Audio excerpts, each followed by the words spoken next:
Good evening guys, welcome to study with Sunita channel में एक बार फिर से स्वागत है स्टडी विद सुनीता में। गाइस, आज जो टॉपिक है विराम चिन्ह का, मैं प्रीवियस वीडियो में आपको विराम चिन्ह कुछ पढ़ा चुकी हूँ। आज मैं फिर पे पढ़ा रही हूँ। तो आज आपका जो ये चैप्टर है कंप्लीट हो जाएगा। ठीक है, सेपरेट वीडियो बनाया गया है। 3 वीडियो में आपके विराम चिन्ह को कंप्लीट किया गया, इसलिए ताकि आपको कम समय में अधिक नॉलेज के लिए, ठीक है, एक ही बार सारा वीडियो बना देने से और आपको समझ में नहीं आएगा। इस वजह से आपको थोड़ा थोड़ा करके 3 वीडियो में बताया गया, जिसको आप पढ़िए और समझिए। ठीक है, क्योंकि विराम चिन्ह का जो चैप्टर है बहुत ही इंपॉर्टेंट है और सभी एग्जाम्स में आते हैं।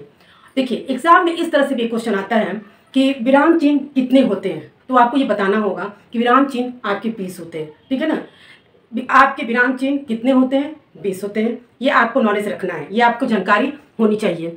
और आपकी परिभाषा के अनुसार, ठीक है, आपकी परिभाषा क्या होती है विराम चिन्ह की, ये तो आपको पता है। ठीक है, वाक्य में रुकना, ठहर जाना, जो विशेष चिन्हों का हम प्रयोग करते हैं उसी को हम क्या कहते हैं? विराम चिन्ह। ठीक है, लेकिन हर विराम चिन्ह अलग अलग है, उसका कहाँ क्या मतलब है, सबका अर्थ अलग अलग हो जाता है। इसीलिए विराम चिन्ह का जो चैप्टर है बहुत इंपॉर्टेंस है और पढ़ना है। ठीक है, तो चलिए आज स्टार्ट करते हैं। आज जो है हमें कहाँ से स्टार्ट करना है? निर्देशक चिन्ह। ठीक है, निर्देशक चिन्ह का जो है वो इस तरह से होगा। ठीक है, ये आपका चिन्ह है। यदि किसी बात का उदाहरण दिया जाता है वहाँ निर्देशक चिन्ह का प्रयोग किया जाता है। जैसे कोई बात हम कहते हैं, ये कोई भी बात कहा जाता है उदाहरण के रूप में दिया जाता है, तो वहाँ पे हम लिखते समय हमेशा निर्देशक चिन्ह का प्रयोग करते हैं। जैसे उदाहरण के रूप में देखिए, जैसे अब जैसे लिखे हैं वहाँ भी निर्देशक चिन्ह का प्रयोग किया गया है। फिर हमने में कहा गया है, ये बात हमें बतानी है कि कहा गया है, तो क्या करेंगे? स्वस्थ शरीर में ही स्वस्थ मस्तिष्क रहता है। ये बात कही जाती है उदाहरण के रूप में कि स्वस्थ शरीर में ही स्वस्थ मस्तिष्क रहता है। ठीक है ना। अब आपका क्या होता है कि जैसे निर्देशक चिन्ह है वैसे ही आपका विवरण चिन्ह भी है, लेकिन क्या अंतर है? निर्देशक चिन्ह में केवल आपका इस तरह से सिंपल से, जैसे माइनस में मैथ्स में लगा है उसी तरह से आपका होता है। लेकिन विवरण चिन्ह में क्या होता है कि 2 बिंदी ऐसे करके ऐसे निशान दी जाती है, इसी को विवरण चिन्ह कहा जाता है। कहा गया ना, इसका भी प्रयोग निर्देशक चिन्ह की तरह किया जाता है। लेकिन जैसे कैसे होगा? हमने लिखा है जैसे, यहाँ पे क्या दिया गया? निर्देशक चिन्ह का प्रयोग किया गया। लेकिन जब कोई वाक्य में, ठीक है, वाक्य लिखने के बाद और फिर हमको वाक्य में बताना है, तो वहां पे क्या करें? जैसे काल के 3 भेद है, ये एक वाक्य है और इसके बाद हमको बताना है जैसे काल के 3 भेद, तो यहाँ हमने क्या लगाया? विवरण चिन्ह। ठीक है ना। और उसके बाद हमें क्या बताना है आपको? काल के कितने भेद होते हैं? 3, वर्तमान, भूत और भविष्य काल। ठीक है ना, वर्तमान काल, भूतकाल और भविष्य काल।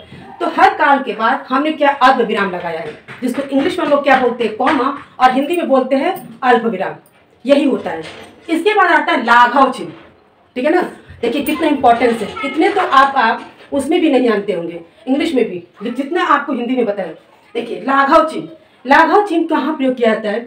किसी शब्द को संक्षिप्त रूप में, ठीक है ना, छोटे रूप में लिखने के लिए इस चिन्ह का प्रयोग किया जाता है। जैसे देखिए, अब संक्षिप्त कोई शब्द होगा, ठीक है ना, उसके आगे हम इस लाघव चिन्ह को लगाने के बाद, ठीक है, क्या लाघव चिन्ह क्या है? एक शून्य है, शून्य की तरह इसको बनाना और इसको लगाने के बाद हम उसका प्रयोग करते हैं। इस चिन्ह का लगाते ही हम समझ जाएंगे कि वो क्या है? संक्षिप्त रूप में लिखा गया। जब भी किसी शब्द के आगे वो चिन्ह लगा है तो उस चिन्ह को देखते ही हमको ये समझ जाना है कि उस शब्द का ये संक्षिप्त रूप है। जैसे उदाहरण में देखिए, डॉक्टर, आप अधिकांश देखते होंगे कि डॉक्टर जब लिखा रहता है तो डाल लिख के यहाँ पे जो लाघव चिन्ह लगा रहता है। इस चिन्ह से ही आप ये समझ जाएंगे कि इस डॉक्टर का क्या, ये इस डॉक्टर का ये संक्षिप्त रूप है। ठीक है ना। तो इस तरह पंडित, ठीक है ना, ऐसे पंडित लिखते हैं। जब नहीं पंडित पूरा लिखा रहता है, ऐसे लिखा रहेगा, तो इस चिन्ह को देखते हमको ये समझ जाना है ये संक्षिप्त रूप लिखा है और ये विस्तृत रूप लिखा है। ठीक है ना, ये पूरा डॉक्टर लिखा है और ये पंडित पूरा लिखा है। लेकिन केवल हमको इससे समझने से ये समझ में आ जाना चाहिए हमें कि ये जो लाघव चिन्ह लगाया गया इसका मतलब ये संक्षिप्त रूप में लिखा गया है। ठीक है ना। इसके बाद आता है कोष्टक चिन्ह। ठीक है ना, कोष्टक चिन्ह का प्रयोग अंकों और अक्षरों के क्रम तथा शब्द के विशेष अर्थ को प्रकट करने के लिए किया जाता है। आप मैथ्स में देखिएगा, ठीक है, मैथ में कोष्टक चिन्ह का प्रयोग किया जाता है, जो इस तरह से बना रहता है। हमने यहाँ पे हिंदी में ये आपको बता दिया। इसी को बोलते हैं मैथ में बड़ा कोष्टक, छोटा कोष्टक। तो वो एक आपके सॉल्यूशन में दिया रहता है, इसके बाद ऐसे करना वैसे करना, ये आपका रूल्स में होता है, उसमें नियम होगा जैसे भी। लेकिन हिंदी में क्या इस कोष्टक का कैसे प्रयोग करते हैं? देखिए, अंकों और अक्षरों के क्रम तथा शब्द के विशेष अर्थ को प्रकट करने के लिए किया जाता है। जैसे देखिए, हमको लिखना है दिशाएं, ठीक है ना, और हमको ये बतानी है कि दिशाएं कितनी होती है, तो क्या करेंगे? ठीक है, आपको 4 दिशाएं हैं, ठीक है, तो मैंने हेडिंग डाल दिया दिशाएं। ठीक है, और दिशाएं डालने के बाद हम अगर चाहते तो विवरण चिन्ह का यहाँ प्रयोग करके नहीं तो या फिर इसको ऐसे भी निर्देशन चिन्ह का प्रयोग करके, शब्दों के बाद निर्देशन चिन्ह का प्रयोग करके, क्योंकि विवरण चिन्ह हमेशा वाक्यों के बाद, एक वाक्य का पूरा होने के बाद जो उनको बात कही जाती है वहां लगाना। तो यहाँ पे और हमें ये क्या है कि 1 नंबर पे हमको लिखा है पूरब, तो यहाँ पे ये कोष्टक चिन्ह लग गया। 2 नंबर फिर कोष्टक चिन्ह पश्चिम, ठीक है ना। यानी कि आपको क्या है, अंकों और अक्षरों, ठीक है, कोई भी अंक होगा, अक्षर होगा, शब्द होगा, उसके विशेष अर्थ को प्रकट करने के लिए ये कोष्टक चिन्ह का प्रयोग किया जाता है। जैसे यहाँ पे दिशाएं हैं, तो हमको दिशाएं में कितना होता है, 4, इसका विशेष अर्थ इसीलिए प्रकट किया गया, तो यहाँ पे लिखा गया पूर्व, पश्चिम, दक्षिण, ऐसे करके होगा। लास्ट आपके हंस पद या त्रुटि पूर्वक चिन्ह। हंस पद को ही हम त्रुटि पूर्वक चिन्ह कहते हैं। ज्यादातर त्रुटि पूर्वक चिन्ह ही लोग जानते हैं, लेकिन इस एग्जाम में इस तरह से ऑप्शन में दे दिया जाता है कि त्रुटि पूर्वक चिन्ह, फिर उसमें ये भी दे दिया जाएगा हंस पद और भी निशान दीजिए कौन सा करें। तो ये आपको जानना है कि हंस पद त्रुटि पूर्वक चिन्ह को क्या और कहते हैं, ठीक है ना। यानी कि हंस पद भी कहा जाता है उसको, और त्रुटि पूर्वक चिन्ह, इसका मतलब ये हुआ जब कोई वाक्य में आप लिख रहे हो और जब गलत हो जाती है तो उसको क्या करेंगे, पूरा उसको मिटाकर फिर से लिखेंगे नहीं, उसके लिए हम इन चिन्ह का प्रयोग करते हैं। इस तरह से चिन्ह होता है, इन चिन्हों का हम प्रयोग करते हैं। जैसे देखिए कई बार लिखते समय बीच में कोई शब्द, ठीक है, आपने लिख लिया कोई बात और वो गलत मतलब आपको छूट गया है, तो अब या तो पूरा वाक्य मिटाइए, ठीक है, उसके बाद पूरा से लिखिए, तो नहीं, हमको वो गलती हो गया है उसको सुधारने के लिए हम क्या करते हैं, उस स्थान पे इस तरह का त्रुटि पूर्वक चिन्ह लगा दिया जाता है और फिर उस शब्द को लिखा जाता है। जैसे मुझे आज जाना है, ये आपका वाक्य, ये अधूरा वाक्य है। मुझे आज जाना है, कहाँ जाना है, तो यानी कि मुझे ये मेरठ जाना है, दिल्ली जाना है, जहाँ भी जाना है, ये बात मुझे लिखनी थी, लेकिन क्या हो गया, गलत हो गया, हमसे छूट गया। तो यहाँ पे हम क्या करेंगे, ये त्रुटि पूर्वक चिन्ह लगा के उसके ऊपर हम मेरठ, दिल्ली, जो भी लिखना हो आप लिख सकते हैं। यही होता है हंस पद या त्रुटि पूर्वक चिन्ह, ठीक है ना। देखिए गाइस, फिर से आप एक बार समझ लीजिए, निर्देशक चिन्ह क्या होता है, किसी बात का उदाहरण दिया जाना, ठीक है ना, वहाँ पे निर्देशक चिन्ह का प्रयोग किया। क्योंकि मैं बहुत आपको छोटे में और ऐसे शॉर्ट से बता रही हूँ ताकि आपको ये आपको चैप्टर भी समझ में आ जाएगा और बातें भी समझ में आ जाएगी, ताकि आपको इतना हो।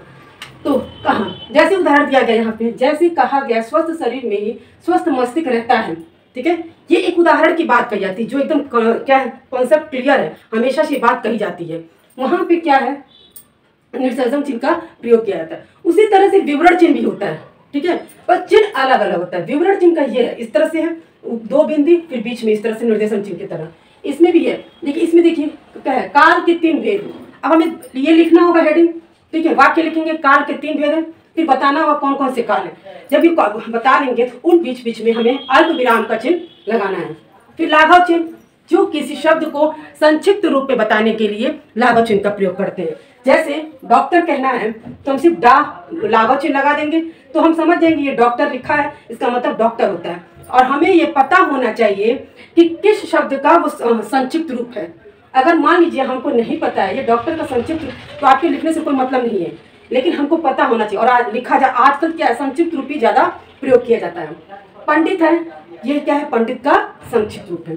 उसी तरह से कोष्टक चिन्ह, जो अक्षरों और अंकों का क्या है, क्रम शब्द के विशेष अर्थ को प्रकट करने के लिए, ठीक है ना। अब जैसे दिशाएं हैं, ठीक है, अब हमको ये बताना है कि दिशाएं कितनी होती हैं, 4, ठीक है, तो उन 4 दिशाओं को बताने के लिए हम नंबर डालेंगे ना, 1 2 3 4 करके। जैसे इंग्लिश में बोलेंगे 1 2 3 4 के, जो 1 हम निशान लिखेंगे उसको क्या हम इस कोष्टक चिन्ह में इस तरह से लिखते ही है। फिर 2 लिखेंगे इस तरह से, तो विशेष बात बता रही है ना कि अब ऐसे 1 लिख देंगे तो नहीं मतलब है, लेकिन हम उसको क्या, उसको दिखाने के लिए, विशेष रूप से उसको प्रकट करने के लिए हम इस निशान को लगाते हैं, ठीक है। और हंस पद त्रुटि पूर्वक चिन्ह, वही बात कि कोई शब्द, जब कोई आप वाक्य लिख रहे हैं और उस वाक्य में वो क्या है, गलती से छूट जाता है, तो ये त्रुटि पूर्वक चिन्ह लगा के उसको जहाँ पे छूटता है, जहाँ पे रहता है वहीं भी वो त्रुटि पूर्वक चिन्ह, कहीं भी नहीं लगा सकते हैं। वाक्य में कहीं भी लगा के लिख दिए तो गलत है। हमको यहाँ पे मुझे आज, मेरठ जो शब्द है हमको यही लिखना था। अगर मान लीजिए और पास में ये लिखा रहता है तो भी आप क्या करेंगे, ये त्रुटि पूर्वक चिन्ह लगा के उसके ऊपर लिख देंगे, तो ये समझ में आ जाएगा पढ़ने से कि ये गलती से यहाँ छूट गया है और ये चिन्ह लगाने के बाद इसके ऊपर लिखा गया है, ठीक है गाइस। ये विराम चिन्ह का चैप्टर आज आपको कंप्लीट हो गया और बहुत अच्छे से समझ में भी आ गया होगा। तो समझ में आ गया तो प्लीज़ मेरे चैनल को लाइक, सब्सक्राइब एंड शेयर कीजिए। मिलते हैं नेक्स्ट वीडियो में।